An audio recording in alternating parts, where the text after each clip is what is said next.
440 આવીને આવી ગયા અધિકારીઓ અમુને છે કે નહીં ઓફિસો પર રડાવેલા છે આ બ્રિજ તો નાખો એમ કરી બ્રિજો એમની લીધો નહીં અલા પેલા ગુપ્તા જેવડે બેહની હોય ને મોહિત એની લીધ સિયોદ ની હોંબે લીધે ખોદીને અગર ખોદ્યું અને છેલ્લા અમુને લાખ રૂપિયા દંડ ભરાવેલો છે ને તે હસ્તા મોડા ભરેલો છે પણ આજે એ વાત આવી સાહેબ કે અમારે જો એક બે ફેરો ધંધો કરવો હોય ને અમે સ્ટોક में ધંધો કમ સે કમ કરતા હોય તો અમારે તો સિક્યુરિટી મૂકે ના કોઈની નજર હાથર ચાલે હે અને તે પાછા અમે ઉભરે આવડે પાછું અમે કીધું ને તો ગાડી આવી નહીં પકડ્યો એટલે અમારે તો સિક્યુરિટી મૂકવા ફરીને આવી યાર મત નજર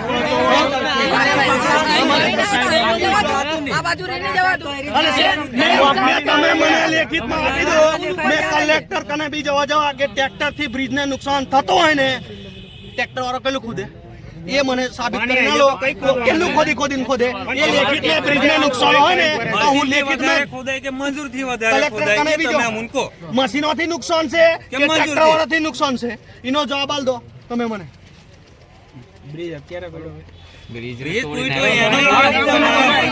અને તમને કહો તમે જે આ 3 વર્ષથી દેવાજન કોઈ બનાવે છે पंचायत वगैरह ठराव वगैरह तो लीज नहीं पास थी था मैं केवी रीते सिक्योरिटी हम गामनी पंचायत में कोई ताकत है तो अधिक कारण તમે ગામની એવું હો ખબર છે જબુ ગામની રોયલ્ટી નીકળતી હતી એ લોકો સુનાઈ આ બધા 50% ભાગીદારો છે બધા મેર સાહેબ 50% ભાગીદારો છે પછી જલ્દી પકડવા આવે આનું મોટું બેન નંબર અમારે નાના માણસોને હેરાન કરું છે તમારથી કોઈ પ્રોબ્લેમ નહીં મેં ગુપ્તા જો આવીને કહેતો હે ને કે આલે 24 કલાક અમે ટ્રેક્ટર છોડવા ભરવા છોડે અમે કંપનીઓમ છેલા નહીં જશું કંપનીઓમ નહીં જશું પણ આ બે નંબર છોટાઉદેપુર જિલ્લામાં બંધ થવું જોવે એની લેખિતમાં જાઓ આલે ને તો मैं અહીંથી ટ્રેક્ટરોને પોઈન્ટ મૂકવા દેશ લેખિત में ये લખ્યા ને મને હું લખેલું ये सिक्योरिटी આજે મોકલ દીધા તઈ દેવજન છે ગુપ્તા સાહેબ એ તો કીધું કે ગુપ્તા સાહેબ મોકલ્યા એવું કીધું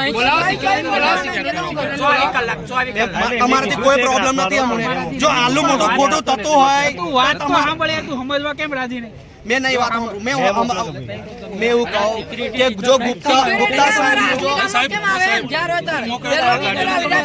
एम तो आइडिया नहीं હોય જોઈ આને બ્રિજ છે તઈ હોવાનું चाहिए ના ના हमारे लेखित में બધું જો છે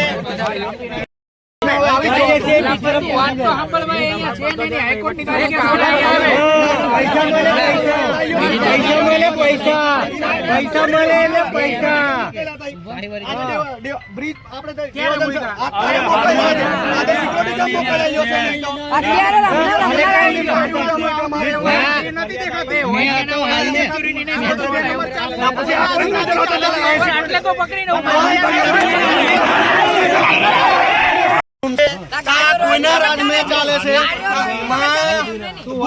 ગુપ્તા સાહેબ ને હવે બોલાવવું પડશે હવે ગુપ્તા સાહેબ ને જો ગુપ્તોની જાતને એવો હમતો હતો ને તાયો હવારમાં સરકિંગ ગયો તા કોઈ નજર હતર ચાલે છે ટ્રેક્ટર વાળા પર અલ્લો જુલુમ કરે મે સાહેબ ને હમ ગુપ્ત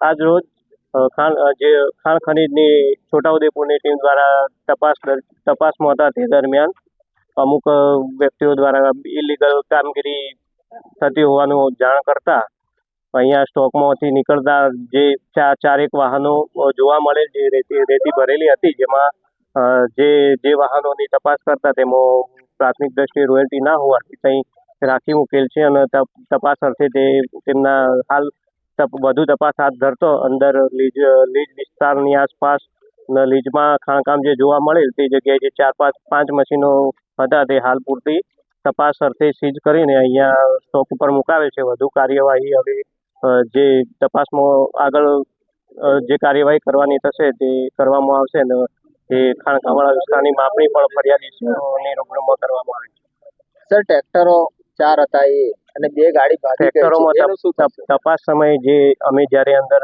આયા એ વખતે અમે કોઈ વિડીયો છે જોવા મળેલ નથી ટ્રેક્ટરો ભાગી ગયેલા છે પાવડાવાળા ટ્રેક્ટરો હતા જો નંબર અને એવું હશે તો ના એના વિડીયો મારી પાસે અઠવાડિયાના વિડીયો છે સાહેબ અઠવાડિયાથી 10-15 દિવસથી ચાલે છે ટ્રેક્ટરો તો એ આધાર પુરાવા જે આધાર પુરાવા રજૂ કરશો એ પ્રમાણે કાર્યવાહી કરશું આપણા સોલંકી સાહેબને બી આ જાણ કરેલી છે કે ટ્રેક્ટરો ચાલે છે અને 2 ગાડી સાહેબ ભાગી ગઈ છે ખાલી કરીને આમાંથી 6 ગાડી હતી ટોટલ. અમે જ્યારે તપાસમાં આવ્યા એ વખતે અહીંયા કેમેરા અત્યારે તમે હશે તો જ કહેતા હતા કે 2 જ મશીનો સીઝ થશે. એવું નહીં, મેં તમે- નતું કીધું. એમાં એવું હતું કે આપના જે આટલી બી બધી ફરિયાદી જનતા છે. હતા એમના જોડે આટલી બધી ટેલિફોનમાં public છે, એના એની સામે સાથે તમે ટેલિફોનમાં કીધું. વાતચીત થઈ. એમના કહેવા અનુસાર જ મેં તમને કીધું કે ભાઈ આ 2 મશીન બહાર હજી તમે જે ના, બીજા કોઈ ભાઈ, આલશો તો અમે એ બી ના. મૂકવાની વાત થઈ હતી અમારી આપણે. એક જ વાત છે સાહેબ, જે ખોદકામ કરતા હતા જનતા રેડ થઈ તો મશીનો ભાગ્યા.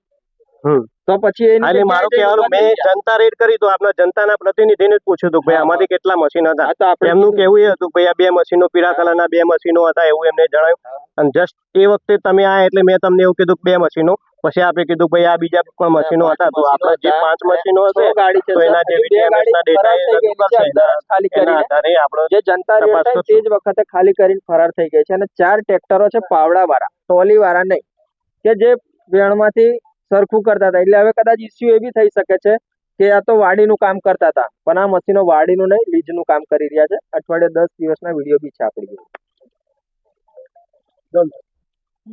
આ ખનીજની ગાડી ઊભી હતી તો એક ગનમેન તઈ મૂક્યો હતો. તો મારે એવું કહેવું છે કે એ ગનમેન તઈ રાત દિવસે મૂકે છે તો મેં અધિકારીને એ જાણ કરી કે આ કોઈના વિરુદ્ધમાં આ કેટલું બધું બે નંબર ચાલે છે.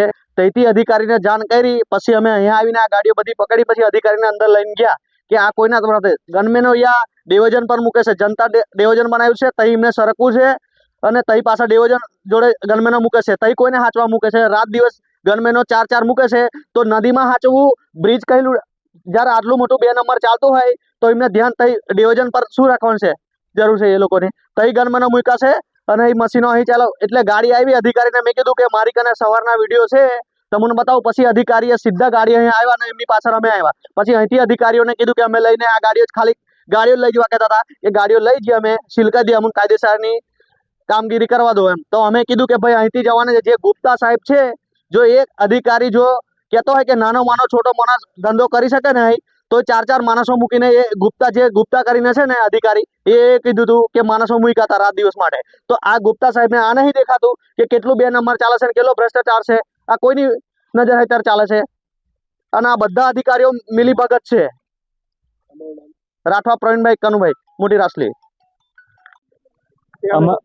અમારી ધ્યાન મુજબ સાહેબ આ અહીંયા રોડની આજુબાજુ કોઈ નવા સ્ટોકની છેલ્લા 2 વર્ષથી કોઈ મંજૂરી આપતા નહીં. જ્યારે આ સ્ટોક અત્યારે મહિનામાં જ ચાલતો છે આને મંજૂરી કેવી રીતે આપી ને એ વિષય તપાસનો વિષય છે સાહેબ. અને બીજી વસ્તુ કે જિલ્લાની અંદર આટલું મોટું કૌભાંડ આજે 4 ગાડી અને 5 મશીન પકડાય સાહેબ. ખાન ખરીદને શરમ આવી જોઈએ. આટલો મોટો સ્ટાફ આટલું મોટું વહીવટી તંત્ર અહીંયા આટલું આજે 3 વર્ષથી બ્રિજ તૂટેલો છે. પેલો રતનપુર વાળા બ્રિજની કોઈ હાલત અત્યારે ગંભીર છે. મતલબ એ બી તૂટું થઈ ગયેલો છે. આજે જિલ્લાની અંદર કોઈ રસ્તા નહીં અને આટલું મોટું ખનીજની ચોરી થાય આજે શરમની વાત કહેવાય એમ. અને જનતા રેડ કઈને પકડાવેલે આ અધિકારીઓને ડૂબીને ઢાંકણીમાં પાણી ડૂબી મરવું જોઈએ સાહેબ. અમારું એ જ કેવું છે. રાઠવા દીપકભાઈ ચંદુભાઈ.